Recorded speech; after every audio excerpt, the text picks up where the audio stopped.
Bagamat isinusulong ng Malacanang ang Orange Bill, hindi nito ipipilit ang usapin sa mga batas. May karagdagang detalye si Rocky Ignacio. Balikan natin ang balitang yan.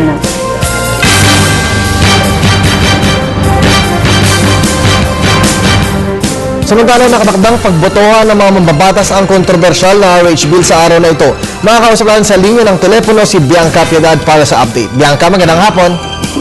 Magandang hapon, Kirby. Target nga ng UNAIDS at Department of Health na tuloy na mapigilan ang pagkalat ng sakit ng AIDS sa bansa pagdating ng taong 2015. Kabilang ngayon ang Pilipinas sa itinuturing na may pinakamataas na bilang ng HIV/AIDS cases sa buong mundo. Tinalakay ito kanina kasama sina Senate Health and Demography Chair Senator Pia Cayetano, UNAIDS Country Coordinator Teresita Bagsao at DOH Assistant Secretary Eric Tayag at ang HIV/AIDS advocates. Nakatakdang mag-deliver ng privileged speech mamaya si Cayetano kaugnay ng World AIDS Day ngayong Disyembre.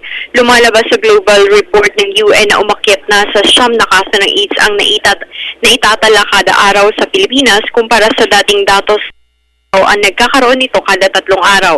Isa nga sa nakikitang solusyon para makamit ang AIDS-free generation pagsapit ng 2015 ang pagbibigay impormasyon tungkol sa responsableng pakikipagtalik at paggamit ng kondom. Napag-alaman na karamihan sa nagkakaroon ng AIDS ay yung may mga multiple partners at male-to-male sex. Dito na rin nakita ang pangailangan ng bansa sa isang batas gaya nga ng Reproductive Health Bill na ayon sa coordinator ng UNAIDS ay makakatulong sa pagbibigay ng sex education at commodities para dito. At mula dito sa Senado, Bianca Piedad, nag-uulat para sa Telebisyon ang Bayan.